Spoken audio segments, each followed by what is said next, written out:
बाजार अगले हफ्ते में आपका स्वागत है। नमस्कार, मैं हूं दीपक डोभाल। जी बिजनेस देश में बिजनेस न्यूज चैनल्स की दुनिया में भरोसे का सबसे बड़ा प्रतीक बना हुआ है और आज हम इसी खुशखबरी से अपने बुलेटिन की शुरुआत कर रहे हैं। 17 महीनों के बाद जारी बाक रेटिंग्स में जी बिजनेस ने सिर्फ हिंदी ही नहीं बल्कि अंग्रेजी बिजनेस चैनलों को भी पीछे छोड़कर नंबर 1 का स्थान हासिल किया है। जी बिजनेस पर दर्शकों का एक तरफा भरोसा, और ये एक तरफा भरोसा हम क्यों कह रहे हैं इसका अंदाजा आप रेटिंग से लगाइए। बाक रेटिंग्स के मुताबिक जी बिजनेस की टीआरपी 60%, टू बी प्रिसाइज 59.7% रही, जबकि बिजनेस सेगमेंट के बाकी सभी, और इसमें हम हिंदी और अंग्रेजी दोनों तरह के चैनल्स की बात कर रहे हैं, बाकी जो दूसरे चैनल्स हैं उनकी सब में मिला के 40.3 ही टीआरपी रही, यानी कि बाकी सभी चैनल्स मिलकर भी जी बिजनेस की टीआरपी से काफी पीछे रहे। ताजा रेटिंग्स के मुताबिक एक और जो बहुत सिग्निफिकेंट बात है, जो हमारे लिए गर्व का विषय है, हर्ष का विषय है, और वो ये कि जी बिजनेस का एटीएस यानी एवरेज टाइम स्पेंड प्रति व्यूअर 30 मिनट से ज्यादा का है। इसका मतलब क्या है? इसका मतलब यह है कि दर्शक जी बिजनेस देखने के लिए सिर्फ आते नहीं हैं, बल्कि वहां पर सबसे ज्यादा समय तक टिकते भी हैं, सबसे ज्यादा समय भी बिताते हैं, यानी कि भरोसे का प्रतीक जी बिजनेस नंबर 1 हर एंगल से। त्योहार है, चेहरे पर खुशियां है और आप सबका प्यार इस वक्त आपको स्क्रीन पर दिख रहा है। जी हाँ, पूरे 17 महीनों बाद जब अब फिर से बार की टीआरपी रेटिंग्स आनी शुरू हुई है, तो इस टीआरपी रेटिंग्स पे आपके प्यार और विश्वास की लगी है भरपूर मुहर। जी हाँ, जी बिजनेस 17 महीने बाद आई इस टीआरपी में अनडिस्प्यूटेड नंबर 1 है। जी बिजनेस नहीं, आप नंबर 1 है। और हर आदमी का एक टेस्ट होता है, एक पसंद होती है, एक क्लास होती है, और आप जब सबसे बेहतरीन क्लास के साथ रहते हैं तो वो भी आपकी क्लास में शामिल होता है। तो ऐसे में आपका पसंदीदा चैनल जी बिजनेस 60% के मार्केट शेयर के साथ नंबर 1 है, और इसके लिए आप सबको बहुत बहुत बधाई, बहुत बहुत धन्यवाद भी, क्योंकि आप ही की वजह से नंबर 1 है। दीप, आपको, हमारी पूरी टीम को और हमारे सभी दर्शकों को बहुत बहुत ढेरों बधाइयाँ और बहुत बहुत धन्यवाद। तो चलिए अब शुरुआत करते हैं बाजार अगले हफ्ते की, और सोमवार के बाजार के लिए आपकी क्या रहे प्लानिंग, जिसकी तैयारी कराने के लिए इस वक्त मेरे साथ जुड़ रहे हैं जी बिजनेस के मैनेजिंग एडिटर अनिल सिंघवी। इनके अलावा मेरे साथ एक और खास मेहमान प्रॉफिट मार्ट सिक्योरिटीज के अविनाश गोरक्षकर जुड़ रहे हैं, और साथ ही साथ मेरे रिसर्च के तमाम सहयोगी भी जुड़ रहे हैं मेरे साथ। देवांशी से जानेंगे कैसा रहा पूरे हफ्ते का बाजार का हाल, एक रिकैप। मैक्वायरी ने पेटीएम का लक्ष्य क्यों घटाया ये भी समझने की कोशिश करेंगे। कुशल से समझेंगे यूएस में ब्याज दरें बढ़ने पर एफआईएस का फ्लो और गर्मी से वर्लपूल में तेजी का कनेक्शन क्या है। लेकिन सबसे पहले देख लेते हैं शुक्रवार के बाजार में कैसा रहा कारोबार। तो आइए शुरुआत करते हैं। कारोबारी हफ्ते के आखिरी दिन बाजार शानदार तेजी के साथ बंद हुआ है। कारोबार के अंत में निफ्टी 300 अंकों से ज्यादा उछलकर 17,300 के पास बंद हुआ। सेंसेक्स 1,000 अंकों से ज्यादा चढ़कर 57,864 के स्तर पर बंद हुआ। बैंक निफ्टी 680 अंक चढ़कर 36,400 के पार बंद होने में कामयाब रहा।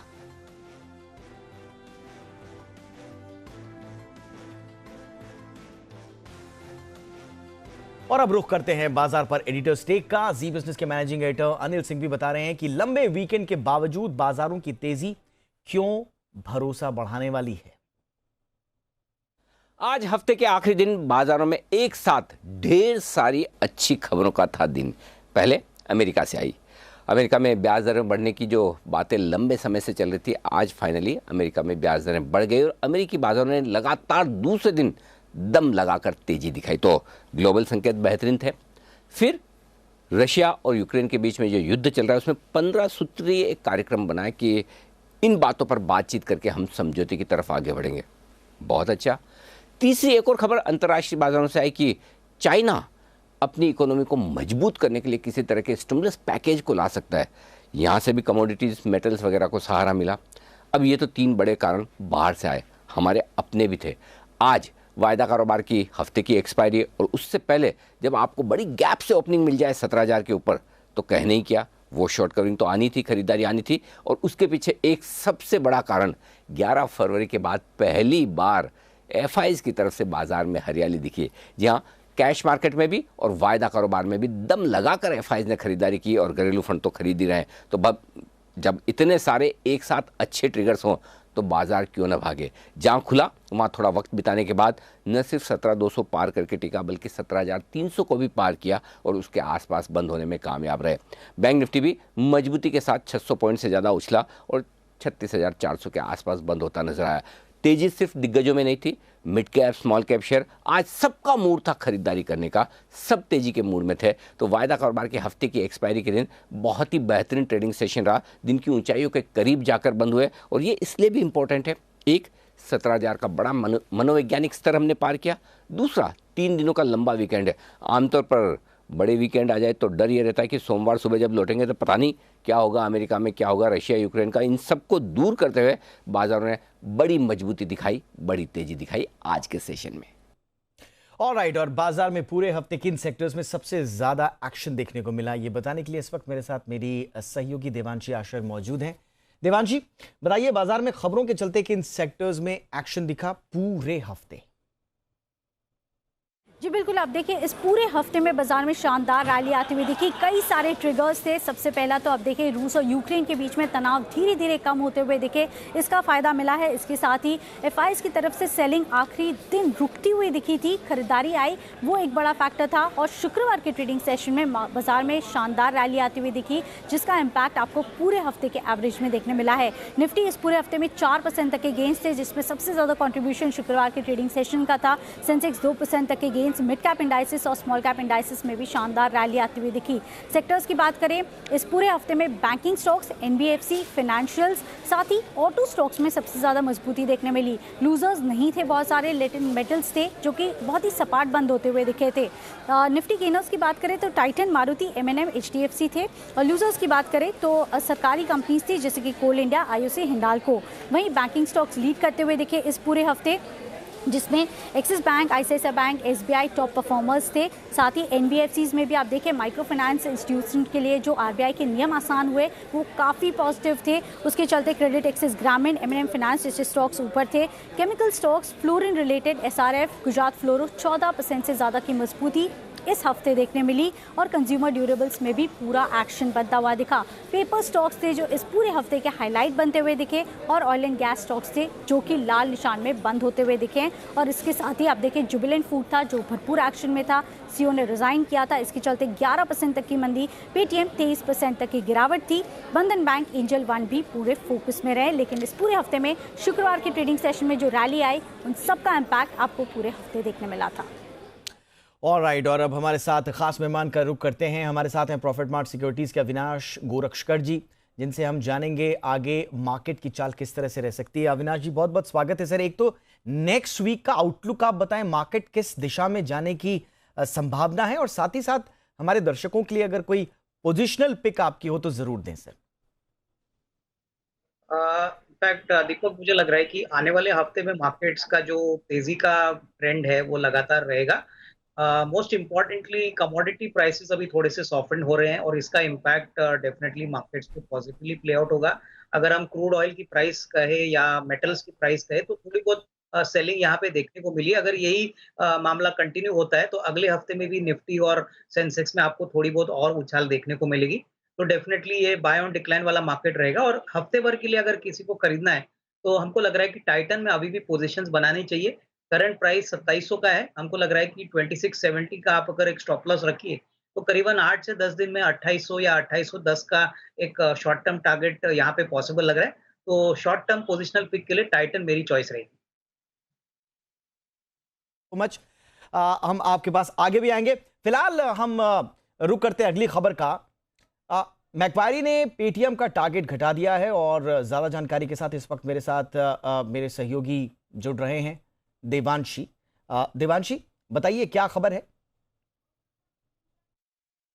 जी बिल्कुल, अब देखिए आज पेटीएम के शेयर में करीब 7% तक की बड़ी गिरावट देखने मिली, और एक बार फिर से मैक्वारी ही उसकी वजह थी, क्योंकि मैक्वारी ने एक बार फिर से इसके लक्ष्य घटा दिए हैं। 700 से घटाकर 450 के नए टारगेट्स अब मैक्वारी की तरफ से आते हुए दिखे हैं। दरअसल मैक्वारी का ये कहना है कि ग्लोबली फिनटेक कंपनीज की जो वैल्यूएशंस हैं उसमें एक शार्प फॉल आया है, और क्योंकि ग्लोबली जो फिनटेक कंपनीज हैं वही पेटीएम के पियर्स हैं, उसी से वो कंपेयर करते हैं, तो इसके चलते जो price to sales growth ratio होता है जो अनुमान है वो पेटीएम का भी उन्होंने कम कर दिया है, जिसके चलते उनको टारगेट प्राइस कम करना पड़ा है।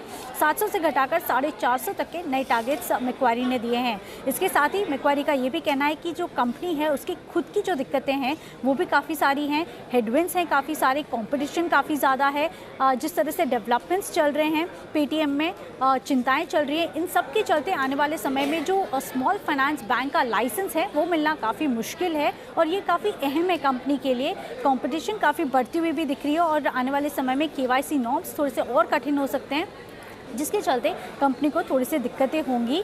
और यहाँ पे पेटीएम का जो नए टारगेट्स है वो 450 दिए। अब इंटरेस्टिंग बात यह है कि मैक्वारी ने जब भी नीचे के टारगेट्स दिए हैं वो लगातार अचीव हुए हैं और इसके चलते अब ये सवाल उठता है क्या 450 के भी टारगेट्स आते हुए दिखेंगे। पहले 1200 के टारगेट्स थे, जब लिस्ट हुआ था तब 1200 तक के टारगेट्स कंपनी ने दिए थे, 900 उससे घटाकर फिर 700 तक के टारगेट्स दिए और अब नए टारगेट्स उनके 450 आते हुए दिखे हैं और इन सब चिंता के चलते पेटीएम में बड़ी गिरावट देखने मिली। ऑलराइट, और मेरे साथ मेरे सहयोगी कुशल भी हैं। कुशल, फेड के पहली ब्याज दरें बढ़ाने के बाद बाजार में कैसा रहता है विदेशी संस्थागत निवेशकों का फ्लो? जी, तो जैसा कि हमने देखा कि कल यहाँ पर फेड ने 0.25% की ब्याज दरों में बढ़ोतरी की थी। अब इससे सीधा सीधा कनेक्शन जो है वो एफआईआईज़ के साथ बनता है। आप देखिए एफआईआईज़ की जो लगातार अक्टूबर महीने से बिकवाली होती हुई नज़र आ रही है, यहाँ पर आगे चलकर किस तरह का ट्रेंड एफआई का रहने वाला है। जैसे ही फेड जो है पहली बार अपनी इंटरेस्ट रेट हाइक करता है एक लंबे अंतराल के बाद, चाहे वो स्टैग्नेंट हो या फिर डिक्लाइनिंग इंटरेस्ट रेट ट्रेंड हो, तो कहीं ना कहीं जिस तरह से ब्याज दरों में रिवर्सल होता है वैसे ही एफआईआईज़ की जो सेलिंग पोजीशन है वहां पर आपको खरीदारी की पोजीशंस आती हुई नजर आती है। और ये डेटा बैक्ड रिसर्च हो जो है हम आपके सामने रख रहे हैं। आप सबसे पहले देखिए यहाँ पर जो 1997 का हमने आंकड़ा लिया है, 4 जो है हमने इवेंट्स लिए हैं 1995 ऑनवर्ड्स। तो 97 में जो पहला इवेंट हुआ था यहाँ पर ब्याज दरों में बढ़ोतरी का, वहाँ पर आप देखिए अप्रैल से जून के बीच करीब 2,500 करोड़ की खरीदारी थी। साथ ही अप्रैल से सितंबर यानी कि अगले 6 महीनों में ये आंकड़ा लगभग दोगुना होता हुआ दिखा और अप्रैल 97 से मार्च 98 यानी कि एक साल में यहाँ पर भी आंकड़े में फिर से आपको बढ़ोतरी आती हुई दिखी, लगभग 5300 करोड़ रुपए की। यही नहीं, अगर आप 99 का भी डेटा देखेंगे तो वहाँ पर भी पहले 3 महीनों में 700 करोड़, फिर उसके बाद 2760 करोड़ 6 महीनों में, और एक साल में तो ये आंकड़ा ऑलमोस्ट 3 गुना से भी ज़्यादा होता हुआ दिखा 8900 करोड़ का।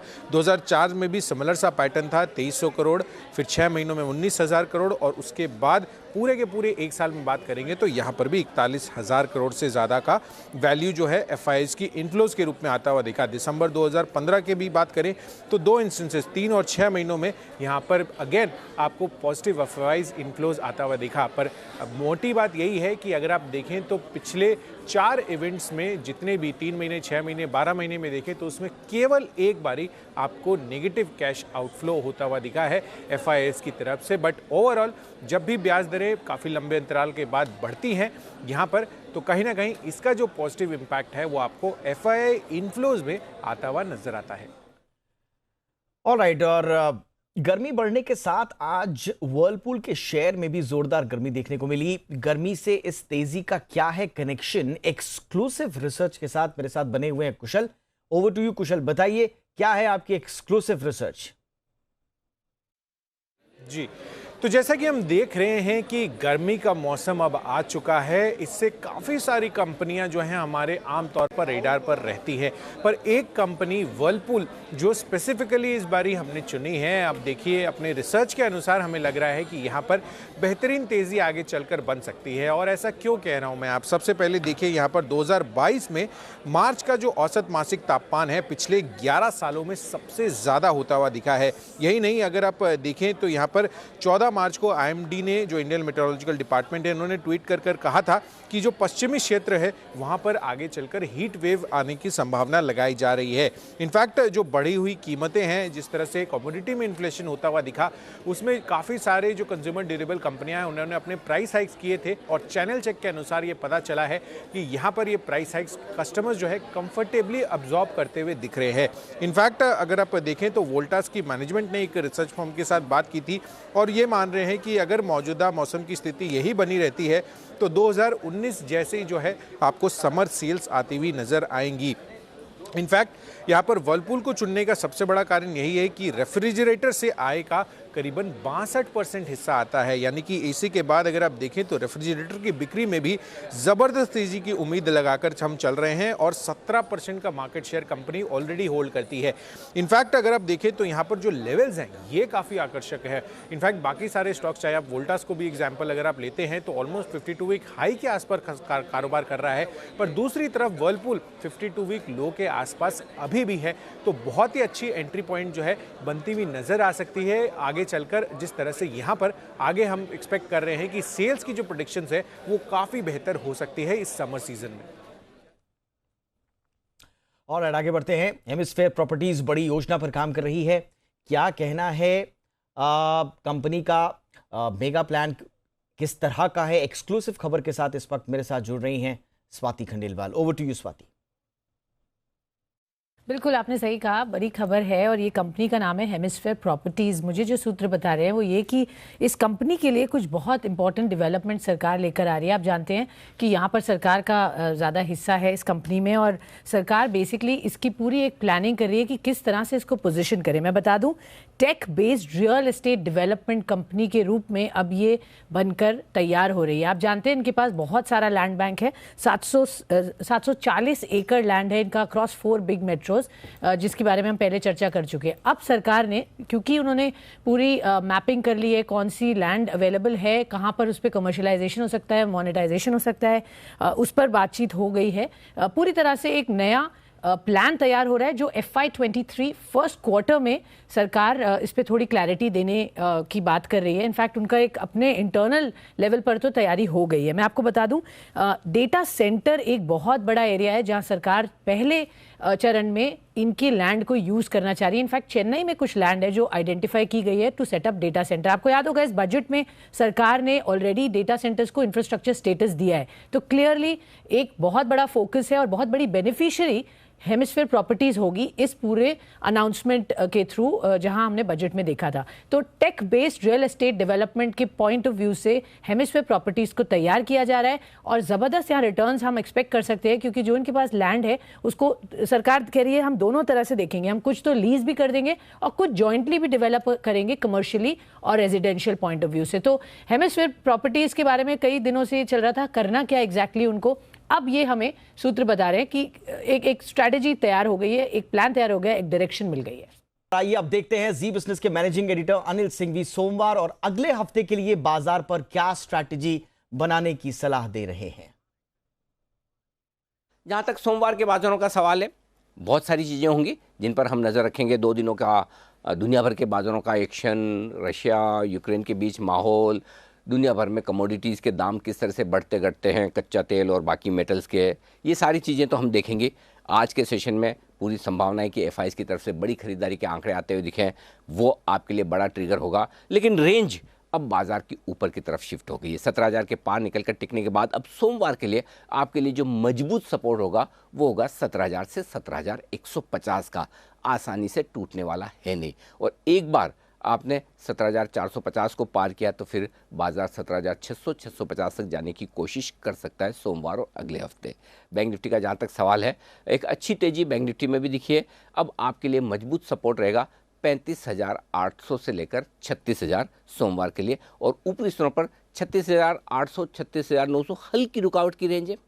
इसको पार किया तो फिर आगे लगभग 37,500 से 37,650 तक जाने की कोशिश बैंक निफ्टी की हो सकती है। अब समझिए, अगर कुछ बड़ा ना हो ग्लोबल मार्केट्स में और किसी तरह की कोई खास अच्छी या खराब खबरें ना आए, तो फिर एक काम करिए, इंडेक्स छोड़ दीजिए। सोमवार से अगले हफ्ते के लिए फोकस पूरा मिड कैप्स पे। कैश मार्केट के स्टॉक्स जबरदस्त एक्शन में रहेंगे और वहीं पर अगले हफ्ते आपके लिए पैसा बनने की पूरी संभावना है। राइट, आज ऑप्शन की स्ट्रैटेजी बताने के लिए इस वक्त हमारे साथ चॉइस ब्रोकिंग के सुमित बागड़िया साहब मौजूद हैं। सुमित जी, स्वागत। सर बताएं, सोमवार को ऑप्शंस के जरिए कहां मौके बनेंगे? हाँ जी, नमस्कार, गुड इवनिंग। देखिए, सोमवार के लिए मेरे को लगता है तेजी के साइड का व्यू लेके ही काम करना चाहिए। मार्केट्स में अच्छी तेजी देखने को मिली और ये कंटिन्यू रहनी चाहिए। तो पहला ऑप्शन है टाटा कंज्यूमर का। टाटा कंज्यूमर का 770 का कॉल 17 रुपए के आसपास लेने का सलाह रहेगा। 13 रुपए का इसके अंदर स्टॉप लॉस लगाना है और ऊपर में 22 रुपए से लेके 25 रुपए तक के लेवल देखने को मिल सकते हैं। दूसरा जो स्टॉक है वो है मदरसन सुमी। ओवरसोल्ड लेवल से बाउंस बैक देखने को मिल रहा है। इसके लिए 135 वाला कॉल 6.5 के आसपास लेने का सलाह रहेगा। 4.5 का इसके अंदर स्टॉप लॉस लगाना है और ऊपर में 8.5 से लेकर 10 रुपए तक के लेवल मदरसन सुमी के 135 के कॉल के अंदर देखने को मिल सकते हैं। तो खरीदारी करके चलने का सलाह रहेगा। बहुत बहुत शुक्रिया सुमित जी इस तमाम जानकारी और अगले हफ्ते के लिए हमारे दर्शकों को सोमवार की तैयारी कराने के लिए शुक्रिया आपका। इसी के साथ बाजार अगले हफ्ते में फिलहाल इतना ही। इजाज़त दीजिए और आई एम सॉरी, उससे पहले हम ज़रा फटाफट से अविनाश जी से उनकी लॉन्ग टर्म पिक भी ले लेते हैं। अविनाश जी, जाते जाते हमारे दर्शकों के लिए एक शानदार लॉन्ग टर्म पिक सर आपकी ओर से। दीपक, जो स्टॉक मुझे पसंद है वो बेसिकली एक आईटी कंपनी है जिसका नाम है इंटेलेक्ट डिजाइन एरिना।